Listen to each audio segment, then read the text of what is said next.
Como é o nome daquela substância natural que George Martin falou pra gente na entrevista que a gente foi. Não lembra? É o que? Planta? Não, é um mineral, né? Não sei. Você não lembra, mas você lembra disso, né? A gente perguntou, e aí, Jorge, o que é que você acha disso tudo que está acontecendo? Ele respondeu, lembrei, nióbio, não é isso? Nióbio, neóbio, não sei. O que você E tá ele achando? falou sobre o quê? O que é que você está achando do que está acontecendo tudo ali? O nióbio.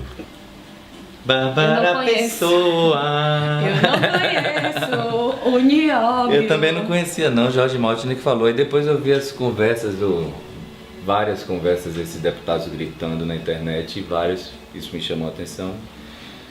Algumas pessoas falando sobre isso, né? Sobre o nióbio.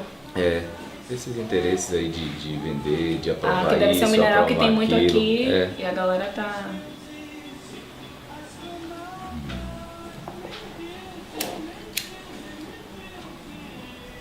Dê um trago aí. É cigarro, viu? Mas como é que você acha que o cigarro, ó, que o teatro pode se relacionar com isso que você falou que chamou de atualidade, né? De hoje em dia, dessas brigas do nióbio, de tudo isso?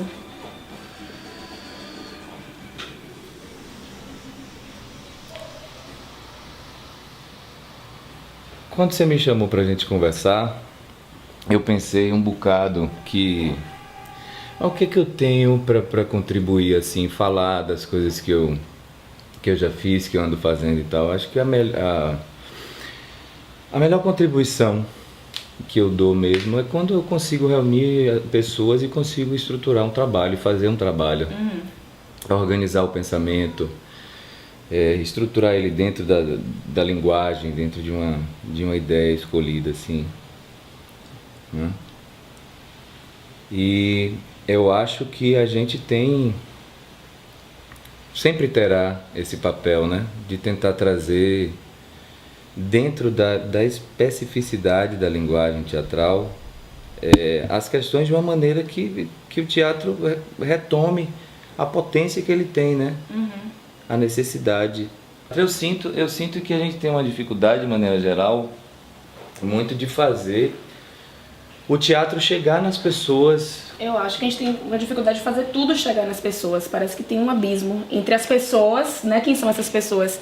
E entre o que a gente, que somos, né, nesse lugar, outras pessoas fazendo alguma coisa. Eu falo até isso na revista, que eu acho que a gente deveria ter um projeto de divulgação mesmo, pra galera ler. E não é esperar as pessoas lerem a Barril. A gente tem que fazer as pessoas lerem a Barril, sacou? A gente estudar meios, né, de fazer com que o que a gente está falando se conecte, encontrar meios artísticos, literários e de divulgação, de fazer com que se conecte com as pessoas, que essa transmissão, né, seja de uma forma que atraia as pessoas. A gente se profissionalizar mais nisso também, assim, desenvolver esse pensamento, né? Você faz, assim, você tem projetos seus, né? Isso. E tem projetos com outras pessoas. O que é que você não faz? Essa pergunta pareceu Marília Gabriela, assim. O que você não faz? O que é que você não faz? Porque assim, você tem os seus projetos. Isso, o que eu não faço. Mas tem essa carga tem uma demanda. Rapaz, assim, depois de muito tempo, eu não faço propaganda, eu não quero fazer propaganda. Sim. Propaganda que você fala, propaganda de televisão. Governo. Não quero. Essas coisas. Não quero. E também empresas, enfim. É uma coisa que eu não... Eu resisti muito, sempre... não, mas é isso também, a gente precisa... Sim. Eu prefiro me movimentar em outros lugares do que entrar nessa ideia de publicidade, né? Publicidade, né? De fazer parte desse lugar, de encontrar os colegas atores numa sala de teste e não saber muito bem o que vem ali, o que você vai representar. De repente você representa uma coisa que você não tem a mínima afinidade, não tem, sabe? Mas eu acho que tem um campo que é muito interessante, assim. Se você recebe uma proposta e você acha que vale a pena bancar aquela proposta, entendeu? Sim. Eu acho que vale a pena. Claro, mas tem o que eu consegui me desvencilhar, que eu vou conseguindo me desvencilhar, é desse universo de ter que buscar e fazer parte desse mercado, esse universo do teste, da seleção, sabe? Eu não quero isso pra mim. Tem uma sensação assim, tipo, você falou que deu aula durante 10 anos, e agora você parou de dar aula, é isso? Parei, nesse momento eu não quero dar aula para criança, eu estou encarando esse momento de trabalhar com teatro, pensar no que eu estou a fim de fazer agora, investir esse tempo nisso. Sim. Gosto muito, aprendi a gostar. Aprendi a partir da necessidade a gostar de dar aula, e me considero interessante no papel de professor, nisso que eu faço, assim, mas nesse momento eu quero olhar para outras coisas para diminuir o nível de concessão, poder acordar de manhã cedo, 11 horas da manhã, tomar um café, sentar no meu cedo, escrever, pensar as coisas. Quando você fala que parou de dar aula, aí vem essa imagem, né, do artista que acorda, recebe o vento na rede e tal. Só que na verdade eu acho que você tem que trabalhar também muito mais, talvez, muito né? Muito mais. Tem um romantismo assim em torno do artista que... Mas assim, aí tem essa coisa, né? Eu gosto de ler de madrugada. Você falou que, você acabou de falar, não foi filmado, gente, mas é verdade, o Daniel aqui é a prova, que você leu dos 24 aos 27 anos e que hoje você lê trechos. Isso. Entendeu? Mas isso foi pra sacanear vocês, pra dizer que eu não leio a barril. Eu gosto da madrugada. Sim. Assim, porque eu sou muito ansioso. A madrugada é silenciosa, o tempo se dilata, a gente vai fazendo as coisas de uma maneira diferente. Eu gosto, por exemplo, de descer andando. Às vezes eu ando 10 quilômetros no centro, desço andando, volto andando, e é um momento de pensar, de construir as coisas, sabe? Esse negócio de você andar e caminhar pensando, assim. Aí é um negócio, eu nunca li esses caras, os livros desses caras inteiros, mas eu li um fragmento. Isso não é meu não, isso é de Nietzsche. Esses caras aí eu também não li. Essa coisa de comi, só falar. Isso é legal, né? Ele falava assim, não sei se é exatamente isso, né? Mas pode falar, os pensamentos que você tem caminhando de manhã são os pensamentos que valem a pena, uma coisa parecida com isso, assim. Você já descobriu qual é o seu tempo? Porque eu tenho descoberto, eu acho, assim. Eu acho que eu não tinha muita noção, não de qual era o meu tempo, da criatividade, da produção, da atividade, de me sentir forte. Eu tenho descoberto que dormir bem pra mim me torna forte, dormir muito pra mim me torna forte. Eu acordo cantando quando eu durmo muito, sacou? Sim. E eu sempre dormi muito pouco, porque sempre fiz muita farra. Então hoje em dia eu tô negociando com o tempo, entendendo que o meu tempo é de dormir muito. Você já entendeu qual é o seu tempo? Mano, a gente vai entendendo assim, por exemplo, eu acho que o dia é bom para trabalhar com produção. Pegar essa energia das horas, planejar e resolver essas coisas que na maioria das vezes são muito práticas, né? Então, assim, esse lugar, por exemplo, é um lugar de prazer e de descoberta desse tempo, né? Sim. De trabalhar com a produção, e a gente trabalha muito gincanescamente com produção, Sim. né? De uma maneira muito longe do ideal às vezes a gente chega perto, né? Quando a gente faz um projeto que tem tempo, que tem uma grana, mas assim, criativamente é mais difícil porque isso se dá muito no encontro com as pessoas, e aí esse tempo é uma interlocução de você com o outro, né? E criar sozinho, pra mim, isso é muito fragmentado. Tem-se uma ideia em relação a uma determinada cena. Aí eu começo a pensar, e escrever e a gravar sobre aquilo, e deixo o tempo indo, né? Eu gosto muito de fazer faxina em minha casa quando isso acontece. Escrevo uma coisa, começo a ouvir música, começo a limpar a casa, limpar o vaso sanitário, ouvir Maria Bethânia, várias coisas, né? E tem uma coisa interessante nisso, em muitos momentos, assim, um momento da faxina, que eu sinto que o tempo não existe, que eu me reconecto com a faxina que eu fiz há 10 anos atrás. Sim. Entende? É a mesma faxina há 10 anos depois. Quanto mais livre eu me sinto, mais criativa eu me torno. E ser criativo é uma dádiva, né? Uma centelha. Somos uma criativos, eu acho. Somos, mas eu acho assim, quando a gente se propõe em ser criativo, a gente é criativo em tudo. A gente é criativo em tudo. Quem faz um celular, quem faz uma comida, quem faz teatro, sabe? Sim.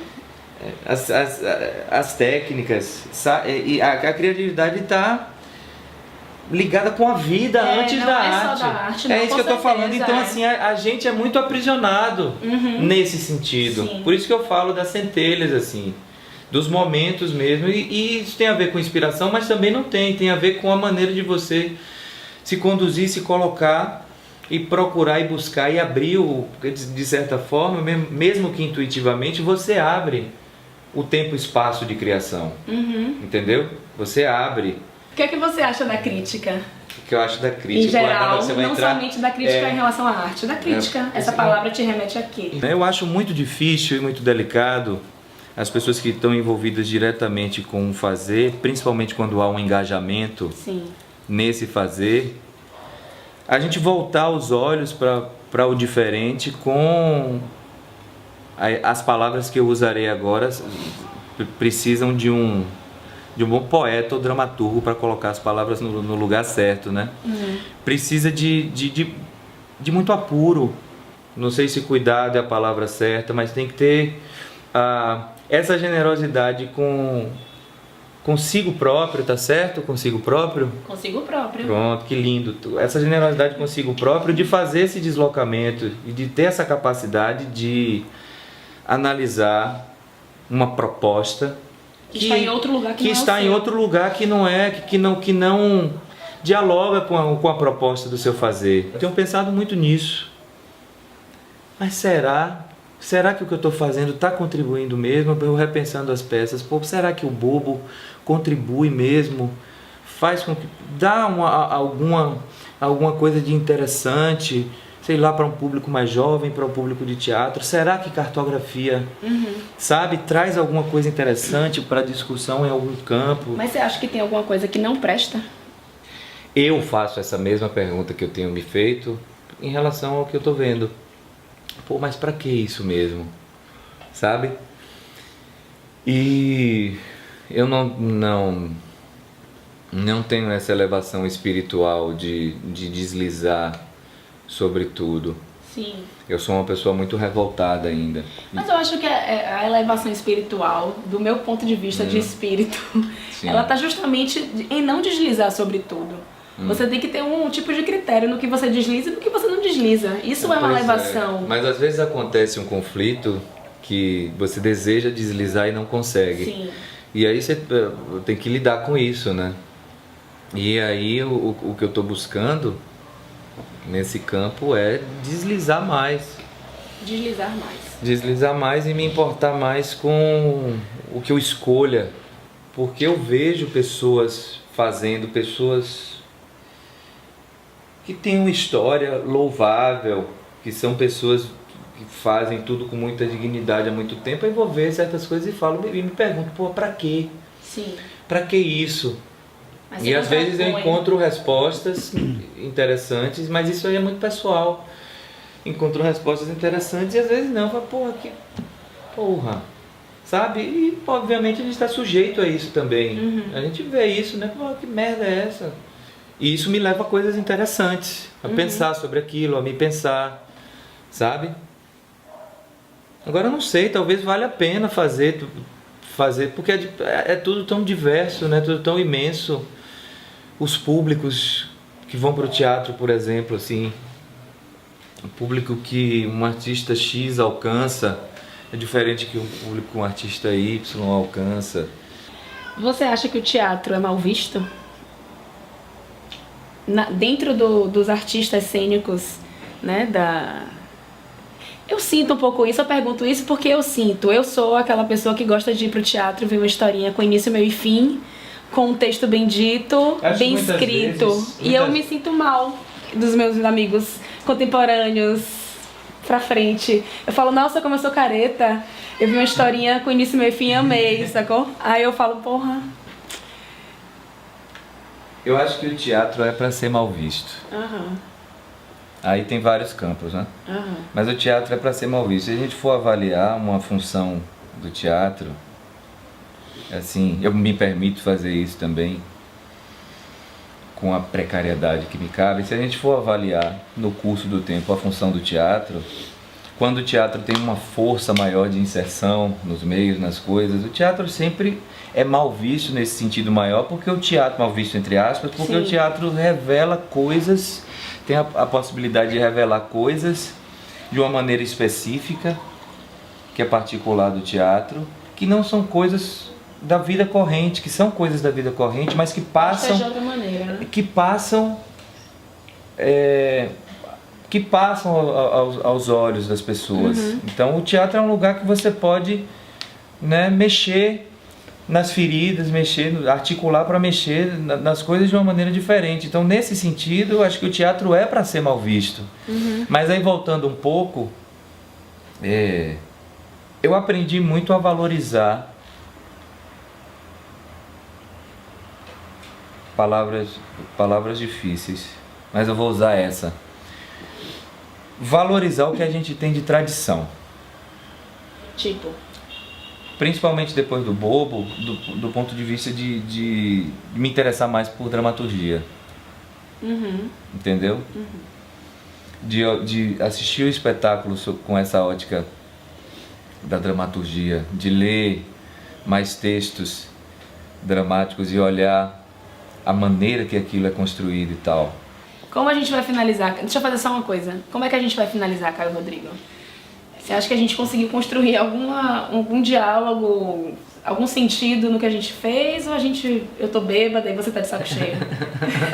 Seria bom também, né? Acho que você tá um pouco bêbada, eu tô um pouco de saco cheio. Mas não é só isso. Mas você achou legal? A gente vai finalizar como isso? Assim, tipo... Teatro. O teatro é necessário? Tem um livro maravilhoso tem um livro assim, né? É porque eu sou educadora, minhas referências são todas essas. O teatro é necessário? O teatro é necessário? Pra mim é. Certo. Necessário, desnecessário. O teatro é necessário. O que é necessário, né, gente, nessa vida? Não sei, cagar, dormir, comer. Não sei o que é necessário, sinceramente. O cocô. Aí você chega, olha... E o homem teve medo de perder a merda, você lembra disso? Você lembra, né? Um fragmento de Arthur, o homem teve medo de perder a merda para se ter carne, ou seja, merda onde só era sangue, e um terreno baldio de ossos, né? Onde não havia nada a ganhar, somente a perder. O quê? A vida. Que vida! A perda total da inconsciência é um martírio. Beijo. Beijão.